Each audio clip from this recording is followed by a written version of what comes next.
A graça e a paz do nosso Senhor Jesus. Hoje nós vamos falar de uma igreja em meio às perseguições. Introdução. 1. A igreja perseguida.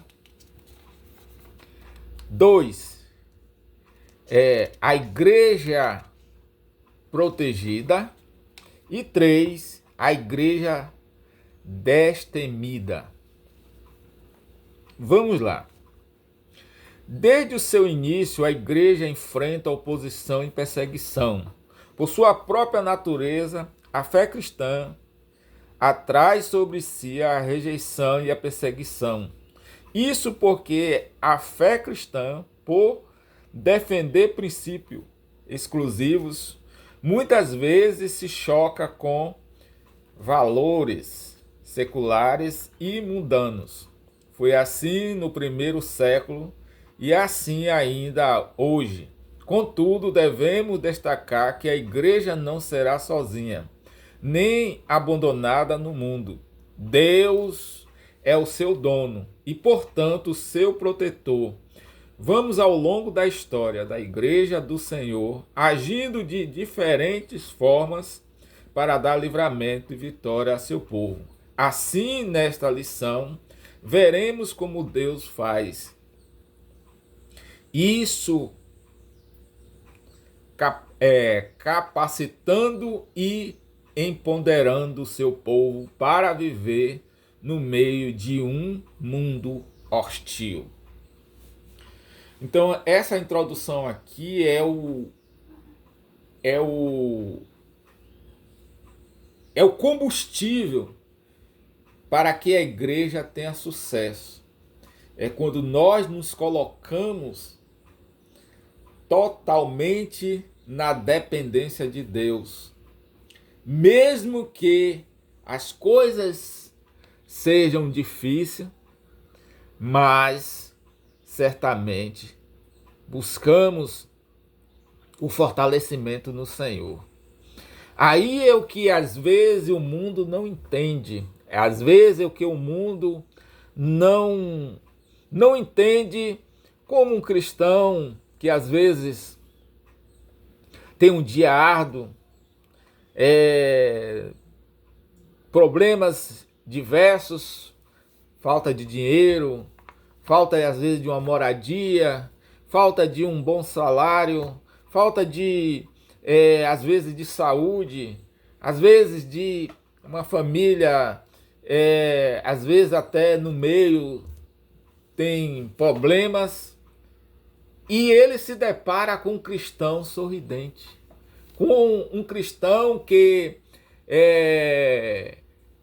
não demonstra para o mundo a sua fraqueza, que ele gostaria de ver exposta.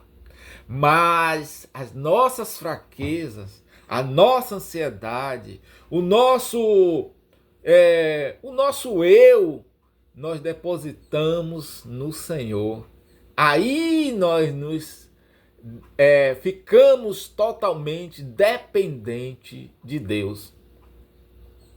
Aí quem diz, às vezes, meio às dívidas, meio às perseguições do patrão, ou às vezes da patroa, às vezes da vizinhança, às vezes da comunidade, do filho, e etc, etc. Mas isso tudo colocamos na mão de Deus. E você sabe qual é a receita essencial? É quando nós nos debruçamos na oração e nos confortamos na palavra. Porque essa palavra é que verdadeiramente nos dá essa força. Aí nós descemos naquelas horas que ninguém sabe, que ninguém vê. Quando a Bíblia diz, fechamos a nossa porta e assim nos colocamos na presença de Deus. Ali choramos, ali demonstramos todas as nossas fraquezas e dizemos para Deus, para que Ele seja o nosso socorro bem presente na angústia. Aí eu me lembro do salmista Davi. Aí eu me lembro da oração da Ana. Aí eu me lembro de diversas pessoas quando eles estavam na intimidade com Deus. Deus sabe de tudo, Deus conhece você muito antes de você ter nascido. Mas o que Ele quer verdadeiramente é que nós nos coloquemos na presença dEle sem imparcialidade, sem negociação. Que o problema nosso é que nós queremos negociar com Deus. E eu estou rindo de mim mesmo, né? Nós queremos, às vezes, ensinar Deus. E aí onde Ele diz, não é por aí. Não é por aí. Está faltando algo. É a gente se desprender verdadeiramente do eu. Eu, esse eu. Ai, Deus, eu sou. Eu sou. E não adianta, porque não vai. Aí agora eu me lembrei de um certo rapaz que faz live, né? Aí ele vem, conta pequena, conte comigo. Mas conta grande, nem vem que não tem, papai. Nem vem que não tem. Então, Deus, Ele não faz negociata. Ele não teme chantagem. Ele quer a sua purificação. Ele quer a sua... você se desprender de tudo e se colocar totalmente na dependência dele.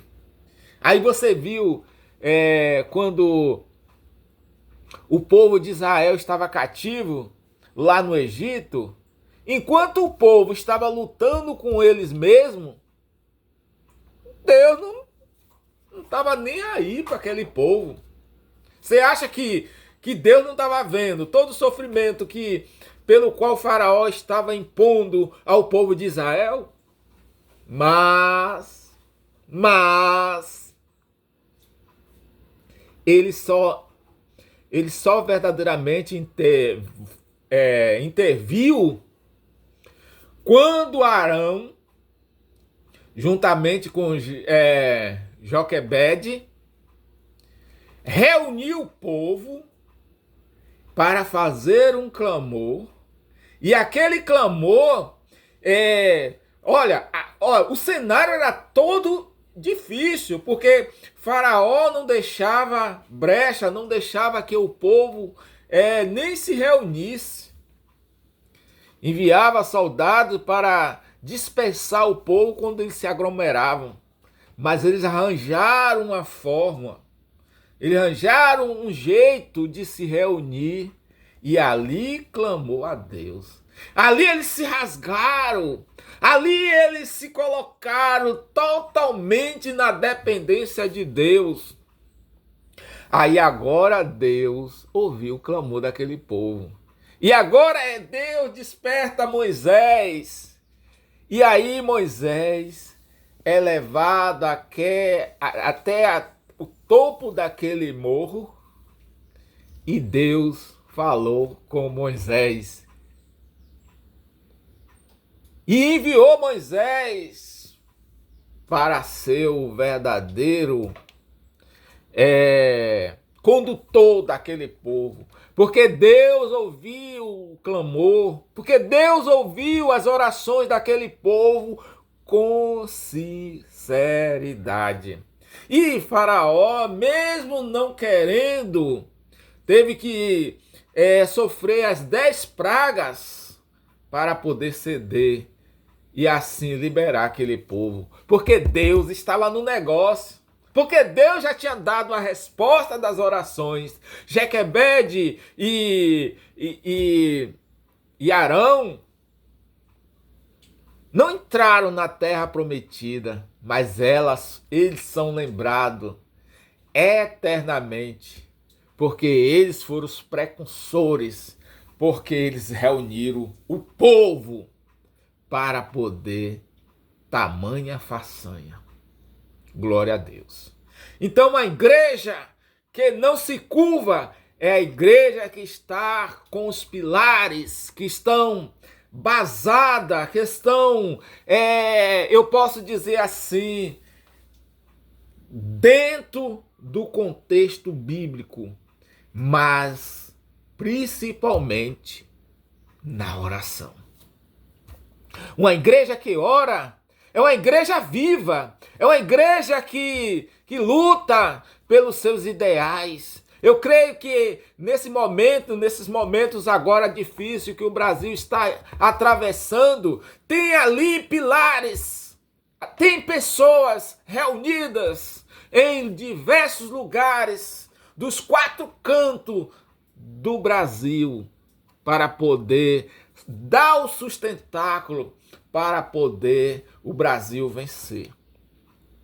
E ainda se tiver alguma trava, se tiver algum empecilho, se tiver algum ferrolho, se tiver algo trancando, dificultando esse acesso, Deus tem as ferramentas certas para cada obstáculo. Glória a Deus. Porque Deus, ele já ouviu a oração do seu povo. Deus já ouviu o clamor do seu povo. E aí não tem obstáculo certo. Não tem ferrolho. Não tem mar revoltado. Não tem tempestade que não tema a Deus. Porque Deus, ele é. E sempre será Deus. Que Deus abençoe. Vou ficar na pequena introdução e depois eu estarei divulgando, ou melhor, destroçando o tópico 1, a igreja perseguida. É um outro vídeo. Depois, a igreja protegida, outro vídeo. E depois, a igreja destemida, outro vídeo. E no final, a conclusão. Que Deus abençoe. Agora, curta, comente e compartilhe este vídeo, porque Deus é conosco. Amém.